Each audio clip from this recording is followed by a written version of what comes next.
السلام علیکم ورحمۃ اللہ وبرکاتہ۔ پیارے ساتھیو، امید ہے کہ آپ خیریت سے ہوں گے۔ الحمدللہ، اللہ پاک کا شکر ہے، میں بھی خیر و عافیت سے ہوں۔ دین کے حوالے سے آپ سے کچھ باتیں کرنی ہوتی ہیں، تو آج جو میرا موضوع ہے وہ ایسا ایک موضوع ہے جس پہ ہمیں بالکل ہمارا خیال اس طرف نہیں جاتا کہ ہمیں خیال ہو کہ ہم نے ایک دن مرنا بھی ہے اور اللہ پاک کے آگے ہم نے جواب دہ ہونا ہے۔ میرے دوستو، مرنے کے وقت جو مرحلے ہوتے ہیں وہ دو مشکل مراحل ہیں جس سے ہمیں موت کے ٹائم گزرنا پڑتا ہے۔ ان میں سے ایک مرحلہ وہ ہے جب نزاع کا وقت ہوتا ہے۔ جب نزاع کا وقت ہوتا ہے وہ انتہائی مشکل مرحلہ ہوتا ہے، کیونکہ اس مرحلے میں ایمان جانے کا خدشہ ہوتا ہے۔ اللہ نہ کرے کہ ہمارا ایمان چلا جائے، کیونکہ وہاں کشمکش ہوتی ہے فرشتوں کی، شیطان کی۔ وہاں پہ آپ صلی اللہ علیہ وآلہ وسلم نے ارشاد فرمایا کہ میت کے ساتھ جو اس کے رشتہ دار، عزیز و اقارب، دوست بیٹھے ہوتے ہیں، ان کو چاہیے کہ وہ کلمہ پڑھیں، لا الہ الا اللہ محمد الرسول اللہ۔ تو اونچی آواز جب کلمہ پڑھیں گے تو میت بھی کلمہ پڑھے گی، اور اس طرح اس کو کلمہ یاد کریں گے جب آپ، تو وہ بھی کلمہ کا ورد کرے گا مرنے والا، تو اس طرح اس کا خاتمہ ایمان پہ ہو جائے گا۔ اور دوسرا، اس کے ساتھ جو بیٹھے ہوتے ہیں ان کو چاہیے کہ سورہ یاسین کی تلاوت کریں، تاکہ اس کو، میت کو راحت ملتی ہے۔ سورہ یاسین کرنے والے جو کرتے ہیں تو میت کے لیے آسانیاں پیدا ہوتی ہیں۔ جب بھی آپ کے گھر میں کوئی بھی اگر فوت ہوتا ہے، خدا نخواستہ، تو آپ کو چاہیے کہ مرنے والے کے پاس جو بھی بیٹھے ہیں ان کو چاہیے کہ وہ بلند آواز سے لا الہ الا اللہ محمد الرسول اللہ کے ورد کریں، تو اس میت کو بھی کلمہ یاد آئے گا اور وہ میت بھی کلمہ پڑھے گی، اور اسی طرح اللہ پاک اس کا خاتمہ ایمان پہ کرے گا۔ دوسرا میرے دوستو، جو مشکل مرحلہ ہے وہ تدفین کے بعد ہوتا ہے۔ جب آپ دفن کر کے آتے ہیں میت کو، تو اس وقت اس پہ ایک مشکل مرحلہ ہوتا ہے، جو منکر اور نکیر کے سوالات کا جواب ہے وہ دینے ہوتے ہیں۔ میرے دوستو، ہم جب نماز پڑھتے ہیں تو ہمیں چاہیے کہ ہم نماز کے بعد دعا کریں کہ یا اللہ ہمارا خاتمہ بھی ایمان پہ کر، اور ہمیں منکر اور نکیر کے سوالات کے جوابات بھی آسان فرمانا، قبر میں یا اللہ ہمارے لیے آسانیاں پیدا فرمانا۔ یہ دعا میرے دوستو لازمی کیا کرو، کیونکہ ہر شخص نے مرنا ہے اور وہاں منکر اور نکیر کے سوالات کا جواب دینا ہے۔ میرے دوستو، منکر اور نکیر دو اللہ پاک کے فرشتے ہیں، تو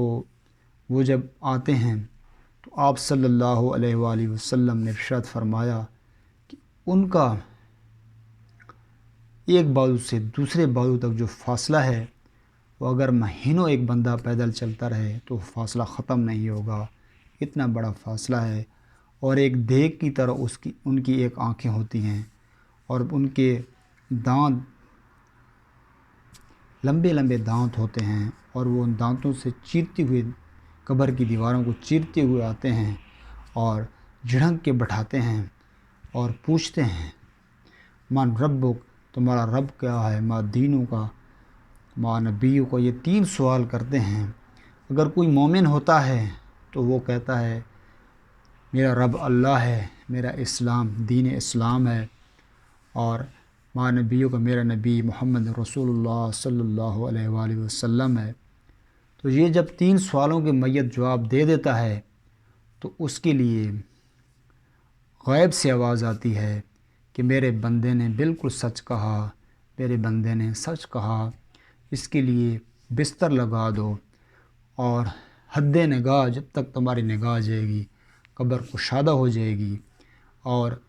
آپ کو بستر لگا کے آپ کو سلا دیا جائے گا، جیسے دلہن سوتی ہے، نئی نویلی دلہن کو جب سلایا جاتا ہے اسی طرح آپ کو سلا دیا جائے گا،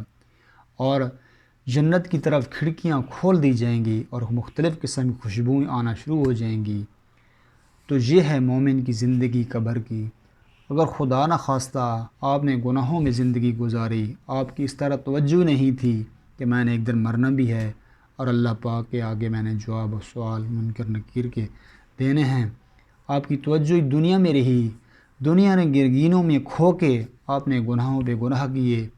اور اللہ پاک کو ناراض کیا، اللہ پاک کی خوشنودی حاصل نہ کی، پیارے آقا محمد مصطفیٰ صلی اللہ علیہ وآلہ وسلم کے طریقوں کو نہیں اپنایا، تو قبر کے علم میں جب جائیں گے تو منکر اور نکیر جب سوال کریں گے تو آپ فرمائیں گے لا ادری کہ مجھے تو کوئی پتہ نہیں، مجھے کوئی پتہ نہیں۔ تو اس وقت مشکل مرحلہ ہوگا اس انسان کے لیے، شخص کے لیے، جو شخص منکر اور نکیر کے سوالات کا جواب نہیں دے سکے گا۔ تو اس کے لیے کہتے ہیں کہ ایک منکر اور نکیر کے ہاتھ میں ایک گرز ہوگا، جو اگر دنیا کے سارے انسان اور جن مل کے اس کو اٹھانا چاہیں تو وہ نہیں اٹھا سکیں گے، ان سے اٹھ بھی نہیں سکے گا۔ وہ اس کو ایک ماریں گے تو وہ کیمے کی طرح ہو جائے گا، جیسے ایک چمٹی کو ہم پیر میں مسل دیتے ہیں ایسے مسل جائے گا، کیما بن جائے گا بالکل۔ پھر اللہ پاک اس کو دوبارہ ٹھیک کرے گا، پھر اس طرح اس کو گروز لگیں گے۔ اس گروز کی آواز جنوں انسانوں کے علاوہ دنیا اللہ پاک کی ساری مخلوق سنتی ہے، صرف انسان اور جن نہیں سنتے۔ تو میرے دوستو دیکھو کتنا کٹھن مشکل مرحلہ ہے قبر کا، لیکن بدقسمتی سے ہمارے اس طرح توجہ بھی نہیں ہے۔ میرے دوستو دنیا کے رنگینیوں میں کھو کے اپنی آخرت برباد مت کرو، اپنی اصلاح کرو، 5 وقت کی نماز، قرآن پاک کی تلاوت، اور اسی طرح گناہوں سے بچنے کی کوشش کرو، گناہ مت کرو، اپنی زندگی کو دائرہ اسلام میں لے کے آؤ، محمد رسول اللہ صلی اللہ علیہ وسلم کے طریقوں کو اپناؤ۔ اگر کوئی میرے بھائی نے داڑھی نہیں رکھی تو آج سے تہیہ کرے کہ میں نے جو داڑھی منڈائی اس میں اللہ پاک کے آگے 2 رکعت توبہ کرے، نفل پڑھے، اللہ پاک کے آگے سربت سجود ہوگے، جو میں نے یا اللہ داڑھی منڈائی اس کے مجھے معاف فرما دے، اور داڑھی رکھ لے چہرے پہ، کیونکہ یہ داڑھی سنت رسول اللہ صلی اللہ علیہ وسلم سنت واجبہ ہے۔ ہمیں چاہیے کہ اپنے چہرے کو پیارے آقا محمد مصطفیٰ صلی اللہ علیہ وآلہ وسلم جیسا چہرہ بنائیں، تاکہ قبر میں جب ہم جائیں تو آقا دو جہاں صلی اللہ علیہ وسلم کا ہمیں جب دیدار کرایا جائے تو اللہ کے رسول صلی اللہ علیہ وسلم یہ نہ کہیں کہ یہ تو میرا امتی نہیں، اس کی تو داڑھی نہیں، تو ہمیں داڑھی رکھ لینی چاہیے۔ اسی طرح اپنے اچھے اعمال کا ذخیرہ ہم ابھی سے جب جمع کریں گے تو انشاءاللہ کل ہم نزاع کا وقت بھی ہمارے لیے آسان ہو جائے گا، اور قبر میں بھی منکر و نکیر کے سوالات کے جواب بھی ہم دے سکیں گے۔ اگر یہ 2 مرحلوں میں ہم فیل ہو گئے تو سمجھو آخرت کی زندگی تباہ و برباد ہو گئی آپ کی، پھر وہ جہنم ہے جو اللہ پاک نے گناہ گاروں کے لیے تیار کی گئی ہے۔ لا الہ الا اللہ محمد رسول اللہ ہم نے پڑھا ہے، ہم جنت میں جائیں گے، ہمارا ایمان ہے، لیکن ہم اپنے گناہوں کی سزا